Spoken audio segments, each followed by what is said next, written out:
नया साल मना रहा था दादाजी। तुम्हें क्या लगता है नया साल आज से शुरू हो रहा है? अरे दादाजी, आज ही से तो शुरू हो रहा है, यही तो सच है। ये सच नहीं है बेटा। ये जो नया साल आज पूरी दुनिया में मनाया जाता है, हमारा नया वर्ष उससे भी पुराना है। अंग्रेजी कैलेंडर तो भारतीय कैलेंडर के 57 वर्ष बाद बना है। तो हम लोग अपना नया साल क्यों नहीं मनाते? मनाते तो है, लेकिन इस तरह की शोर शराबे से नहीं। हमारा नया साल तो ईश्वर की आराधना से शुरू होता है, चैत्र की पहली नवरात्रि में। हमारे नए साल के बारे में कुछ और बताइए ना दादाजी। हाँ बेटा, उसके लिए तुम्हें कहानी सुननी होगी। कौन सी कहानी दादाजी? एक हो तो बताऊं, अनेक कहानियां हैं बेटा। सिंहासन 32, बेताल 25। मुझे बताइए ना दादाजी उनके बारे में। बेटा अब रात हो रही है और सुबह तुम्हें स्कूल भी जाना है। चलो चलो चलो चलो, कल जरूर सुनाऊंगा तुम्हें विक्रम और बेताल की कहानियां, पक्का, प्रॉमिस। ओके दादाजी, गुड नाइट। गुड नाइट बेटा।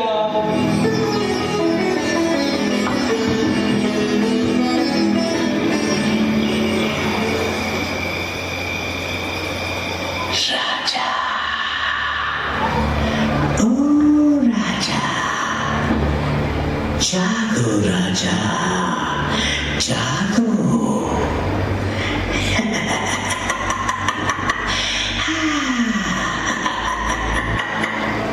कौन कौन हो तुम? देखो, मुझे डराओ मत, जल्दी बताओ कौन हो तुम और मुझे राजा क्यों बोला? क्योंकि तुम्हारा नाम मेरे राजा के नाम जैसा है। तुम तो मुझे भूत जैसे लग रहे हो। भूतों का भी राजा होता है क्या? राजा तो सबका होता है। लेकिन तुम हो कौन? जल्दी बताओ, वरना दादाजी को बुलाऊंगा तो वह तुम्हें डंडे लाकर भगा देंगे। अरे बाप रे, अरे मैं तो डर गया। लेकिन एक बात बताऊं, तुम्हारे दादाजी मुझे ना देख पाएंगे ना सुन पाएंगे। क्यों, तुम कोई मिस्टर इंडिया हो क्या? नहीं, मैं हूँ मिस्टर बेताल। विक्रम वाले बेताल? हाँ, तभी तो विक्रम के सपने में आया हूँ। अरे कितना क्यूट सपना है मेरा। वाह, तो सुनो ना बेताल चाचा, हाँ, मुझे अपने राजा की कोई कहानी सुनाओ ना। तो सुनो। एक बार राजा विक्रमादित्य के दरबार में धर्मपाल नाम का एक किसान रोता हुआ आया।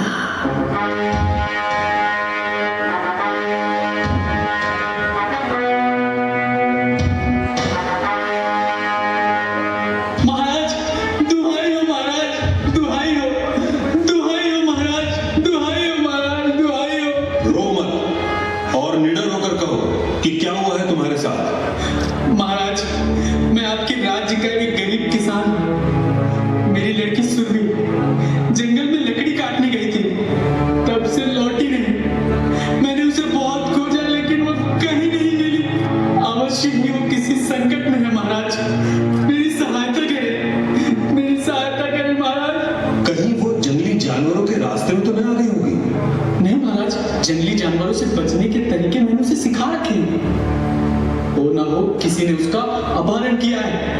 मेरे राज्य में कौन ऐसा दुस्साहस कर सकता है। तुम निश्चिंत होकर घर जाओ, तुम्हारी बेटी जल्द ही तुम्हें सकुशल प्राप्त हो। ये विक्रमादित्य का वचन है। मैं इस मामले की छानबीन स्वयं करूंगा। मेरे राज्य में हर एक नागरिक सुरक्षित है। जिसने भी ये दुस्साहस किया है उसे छोड़ा नहीं जाएगा। जाओ, घर जाओ। जो आगे महाराज। गुप्तचर, जल्द से जल्द इस मामले का पता लगाओ। जो आज्ञा महाराज। फिर क्या? गुप्तचर सारी जानकारी इकट्ठा कर अगले ही दिन विक्रमादित्य के पास जा पहुंचे। पहुंचे।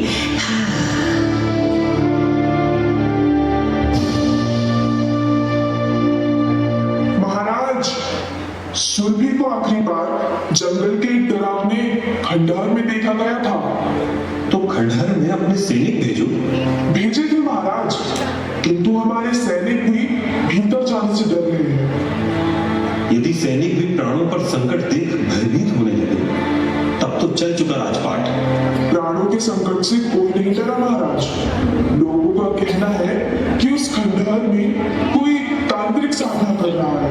यदि उसे छेड़ा गया तो राज्य पर गंभीर संकट आ सकता है। उसे नहीं छेड़ा गया, इसीलिए किसान की बिटिया पर ये संकट आन पड़ा है। साधना का चोला उड़ने से कोई साधक नहीं हो जाता।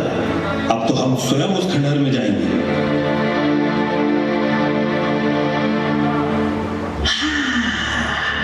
और उसी रात राजा विक्रमादित्य जंगल के उस खंडहर में जा पहुंचे। अंदर से एक मशाल की रोशनी बाहर आ रही थी। राजा और आगे बढ़े। थोड़ी ही दूर में सुबह बेहोशी की हालत में पड़ी थी। राजा उसके पास पहुंचे, उसे होश में लाया। वो उन्हें देखकर डर गई। जब राजा ने अपना परिचय दिया, तब जाकर सुबह की जान में जान आई। आगे क्या हुआ? तो अगले दिन राजा विक्रमादित्य की सभा लगी।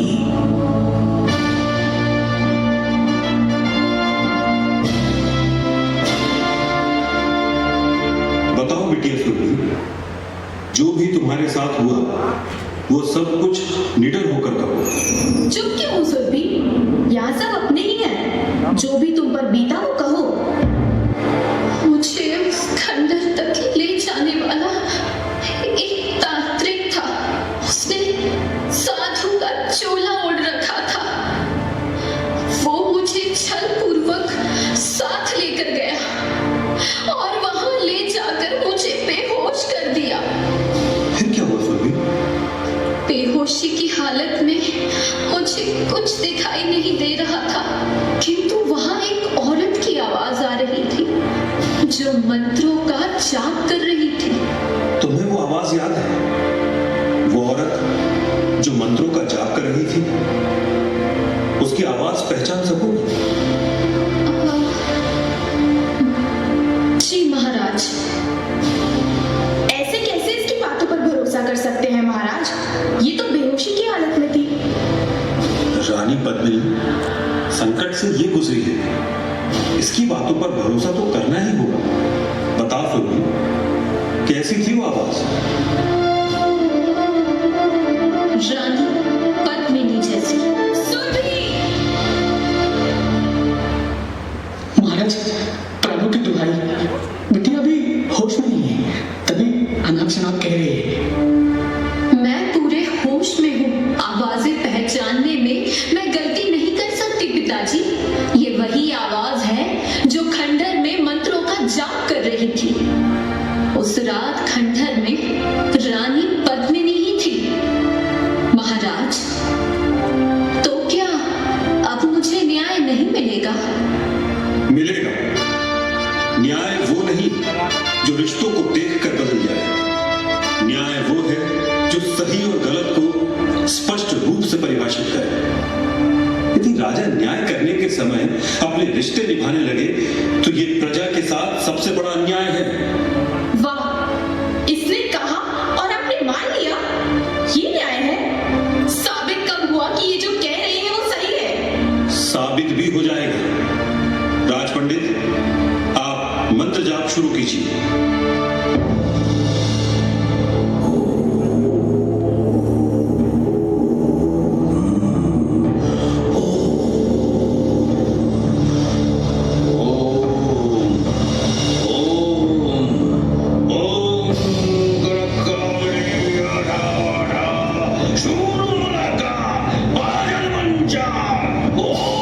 ययन ययन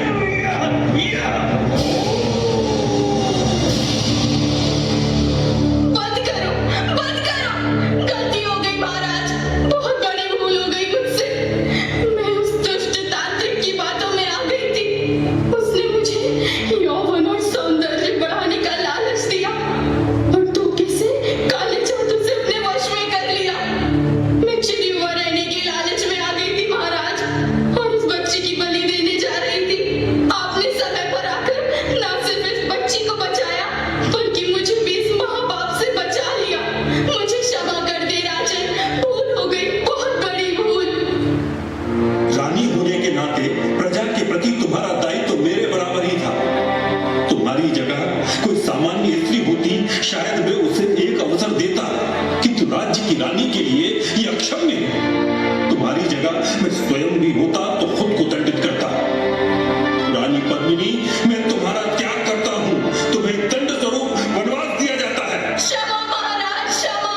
इस भूल की ऐसी बड़ी सजा मत दीजिए। मुझे अपने चरणों से दूर मत कीजिए महाराज। सैनिकों, रानी को यहाँ से दूर ले जाकर वन में छोड़ दो और उस दुष्ट तांत्रिक को पकड़कर आजीवन कारावास में डाल दो। न्याय ऐसा होना चाहिए कि वो समाज में एक मानक स्थापित करे। अब दोबारा किसी की हिम्मत ना होगी कि इस तरह का कुकृत्य मेरे राज्य में कर सके। महाराज, महाराज हम महान हैं। आप जैसा कोई दूसरा नहीं।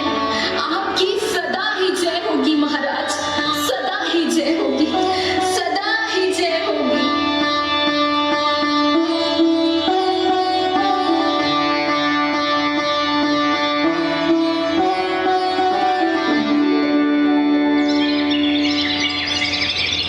विक्रम, बेटा विक्रम, विक्रम। अरे ये तो अभी तक सो ही रहा है। सुबह हो गई, उठने के पते नहीं है। विक्रम, विक्रम, अरे बेटा सुबह हो गई, आज स्कूल नहीं जाना क्या? अरे उठो। अरे आजकल के बच्चे देखो, कान पर जू तक नहीं ले रही, घोड़ा बेच के सोए। अभी उठाता हूं बेटा। ऐसे ऐसे उठोगे? ऐसे ऐसे उठोगे? अरे बेटा मत करो ना। मैं दादाजी को बता दूंगा, फिर वो तुम्हें डंडे से पीटेंगे। हाँ? क्या खेल बना रखा है बेटा? स्कूल का समय हो गया, उठो वरना देर हो जाएगी। चलो उठो। अरे दादाजी आप, और वो बेताल कहाँ गया? अरे तू है मेरा विक्रम और मैं हूं तेरा बेताल। बेटा तुम जरूर कोई सपना देख रहे होगे। चलो चलो चलो चलो चलो, जल्दी जल्दी से ब्रश करो और स्कूल के लिए तैयार हो जाओ। बिल्कुल टाइम नहीं है, चलो। आप भी सपना ही देख रहे हैं दादाजी। आज संडे है। क्या? ये क्या हो गया? संडे है आज? अरे हे मेरे भगवान, मैं तो पक्का बूढ़ा हो गया हूं। मुझे पता ही नहीं चला कि रविवार है आज। अरे बेटा मुझे माफ कर दो, मैंने तुम्हारी भी नींद खराब कर दी। कोई बात नहीं। आपको पता है दादाजी, आज मेरे सपने में बेताल आया था। क्या? और उसने मुझे विक्रमादित्य की एक कहानी सुनाई, अच्छा। जो उनके न्याय प्रिय होने से जुड़ी थी। अब आप मुझे उनकी वीरता और दूसरे गुणों की कहानी सुनाइए। नेकी और पूछ तो सुनो बेटा।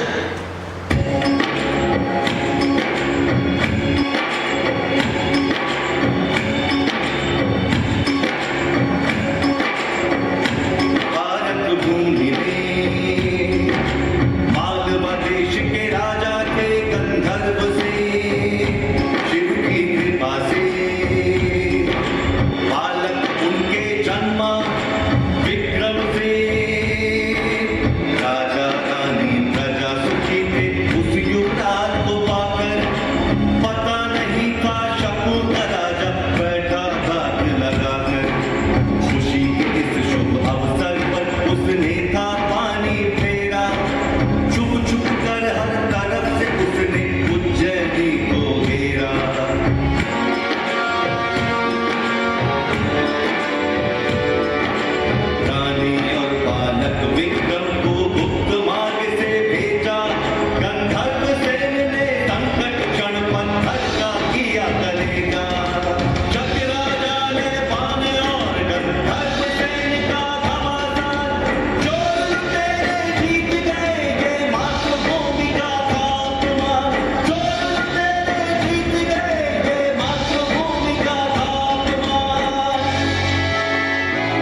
दादाजी, मुझे ये कहानी अच्छी नहीं लगी।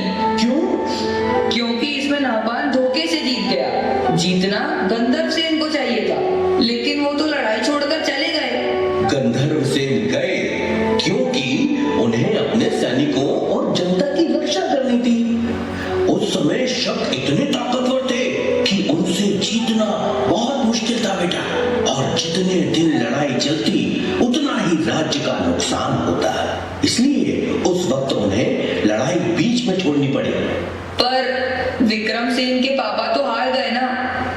हाँ, ये तो बुरा हुआ, लेकिन अंत भला तो सब भला। कहानी के अंत में तो विक्रम ही जीतेगा। मैं जीतूंगा।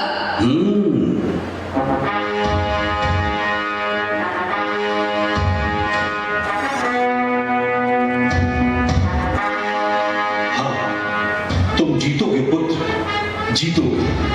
तुम ही इस धरती को शक विहीन करोगे। अगर नहपान ठीक से शासन चलाता तो मैं कभी राज्य की कामना नहीं करता, किंतु जनता ही उससे परेशान है। जनता के कष्ट हरना ही मेरा परम धर्म है। मां, जब तक भारत भूमि को शकों से मुक्त न करा दूं, तब तक अन्न का एक दाना भी ग्रहण नहीं करूंगा।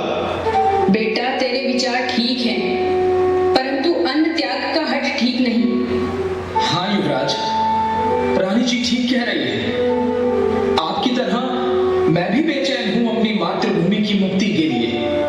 20 वर्ष की प्रतीक्षा कम नहीं होती। इन 20 वर्षों में जनता ने बड़े कष्ट सहे। मालवा के महाराज और महारानी को छुप छुप कर वनों में रहना पड़ा। हम सब आपके बड़े होने की प्रतीक्षा कर रहे थे।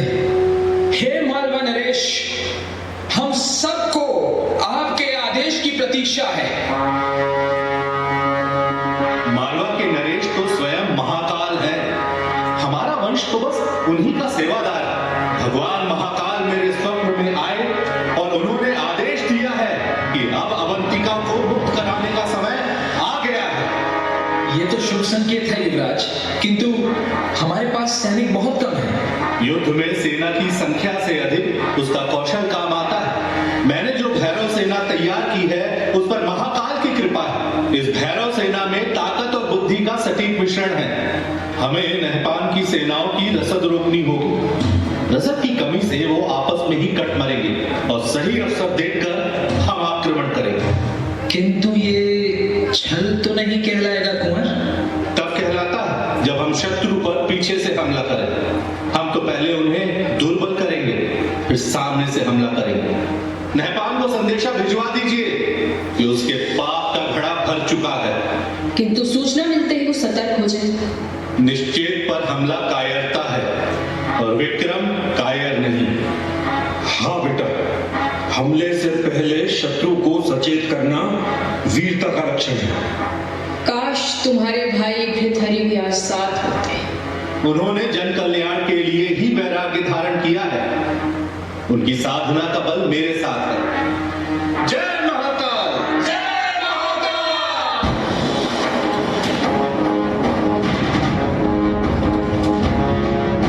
फिर मातृभूमि के सम्मान में विक्रम ने नहपान से घमासान युद्ध लड़ा और मालवा भूमि को शक वंश से मुक्ति दिलाई।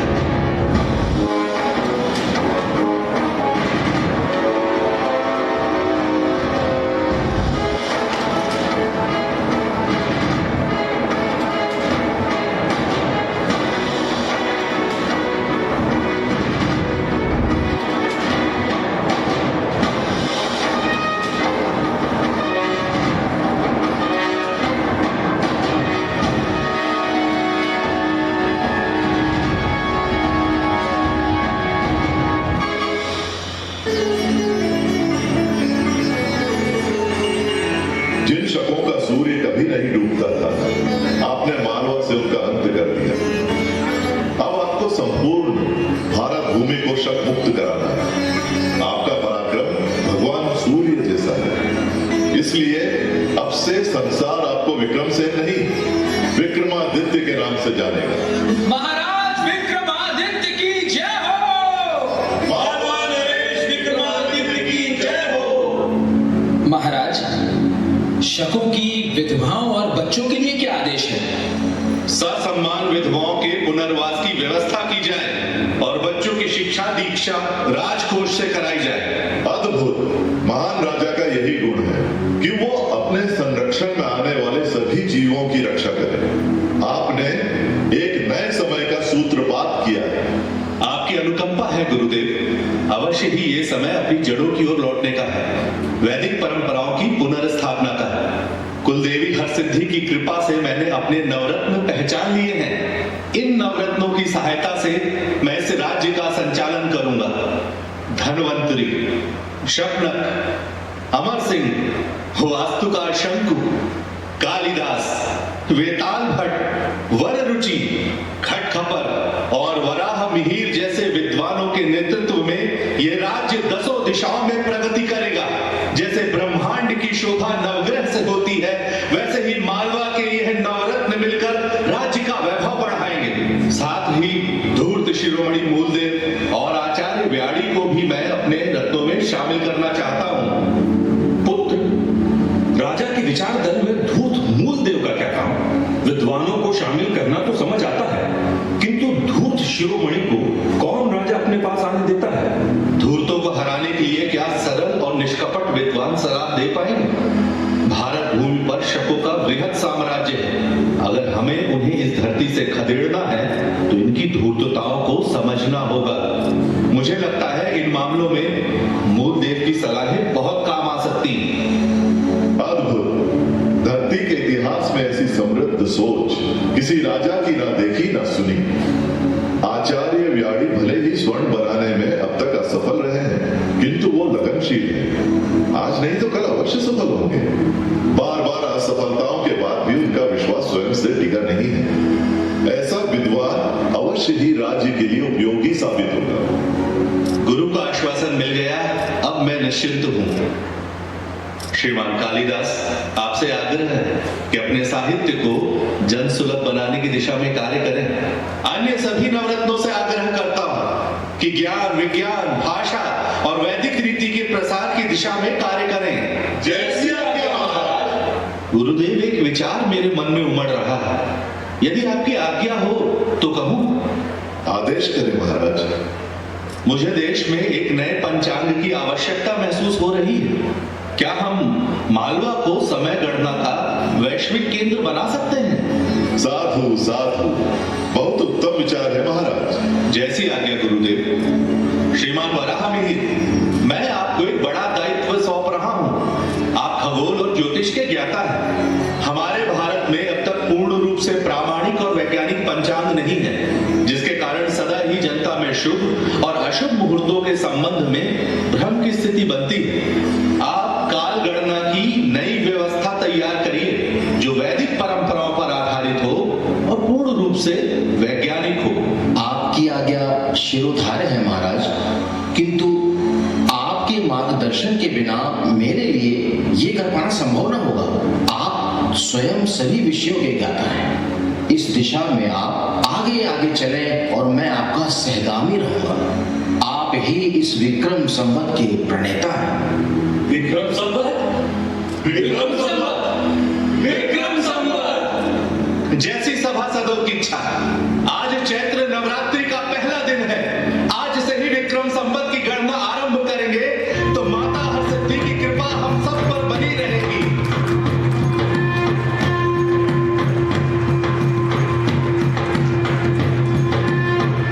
गाए की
किया उसके लिए तुम्हें अनेक आशीर्वाद देती हूँ।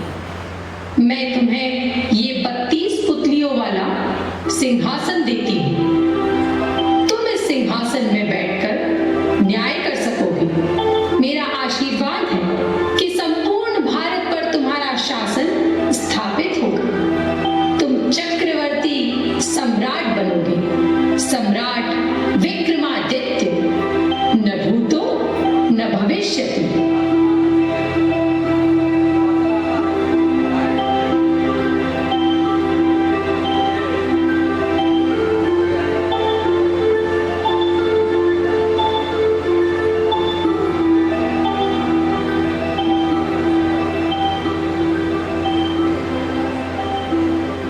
ओ, तो आपने इसीलिए मेरा नाम विक्रम रखा था, ताकि मैं भी उनकी तरह महान बन सकूं। हाँ, और नहीं तो क्या। जानते हो बेटा, उनके बाद 14 ऐसे राजा हुए जिन्हें विक्रमादित्य कहा गया। विक्रमादित्य की प्रसिद्धि के बाद उन महान राजाओं को विक्रमादित्य की उपाधि दी जाने लगी। क्या पता कल को तुम भी विक्रमादित्य कहलाओ। उनकी महानता की और कहानियां बताइए ना दादाजी। हाँ हाँ, क्यों नहीं। उनकी महानता पर जितना कहूं उतना ही कम है बेटा। उनका शासन सिर्फ भारत में नहीं, आज के अरब, ईरान, इराक और मिस्र तक फैला हुआ था। और उन्होंने कश्मीर की राजा की मृत्यु के बाद संकट में पड़े राज्य में सुशासन स्थापित किया। जानते हो बेटा, उन्होंने गांधार प्रांतों को शिक्षित करने के लिए वहां भी वेधशालाएं बनवाई। उनके सद्गुणों की चर्चा अनेक भाषाओं के ग्रंथों में मिलती है। उनकी अरब विजय का वर्णन अरबी कवि जरहाम किंतोई ने शायर उल उकुल में किया है। इस्तांबुल की प्रसिद्ध लाइब्रेरी मकतब सुल्तानिया में ये किताब है, जिसमें एक शिलालेख का जिक्र मिलता है। हाँ, ये रहा। बेटा, जरा उसका ये अंश तो पढ़ो। वे लोग भाग्यशाली थे जो विक्रमादित्य के समय में जन्मे। उन्हीं के शासन में जीवन बिताया। वह एक दयालु, उदार और कर्तव्यनिष्ठ राजा था, जो हर एक व्यक्ति के कल्याण के बारे में सोचता था। उसने अपने पवित्र धर्म को हमारे बीच फैलाया। हिंदुस्तान के सूर्य से भी तेज विद्वानों को विक्रम ने उनके बीच भेजा, ताकि ज्ञान का उजाला उस तरफ भी फैल सके। दादाजी, मुझे विक्रमादित्य की और कहानी सुनाइए ना। हाँ हाँ मेरे बच्चे, क्यों नहीं। रुको। इन किताबों में क्या है दादाजी?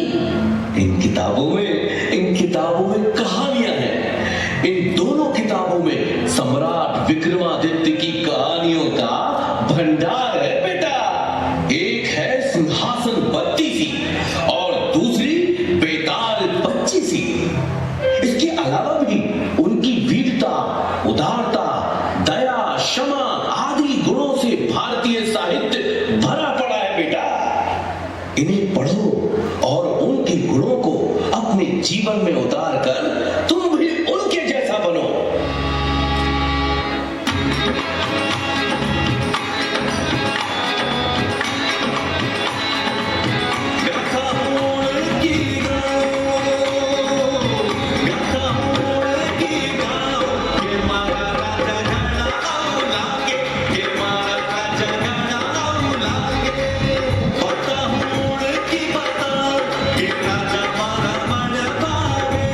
के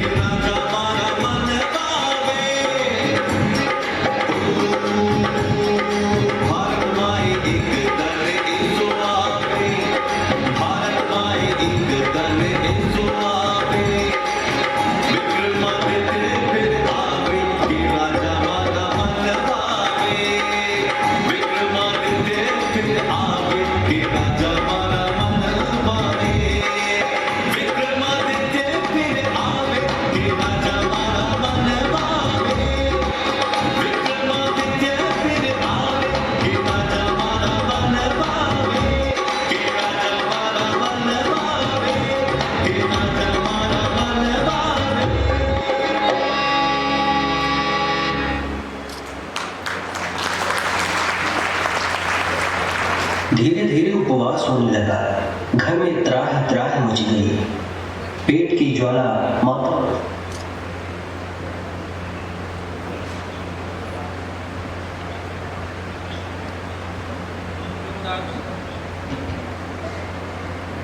जोरदार तालियों से स्वागत कीजिए। इन सारे कलाकारों का उत्साहवर्धन कीजिए। अपने कार्यक्रम की आज की अंतिम प्रस्तुति है एकलव्य विद्यालय द्वारा देवी स्तुति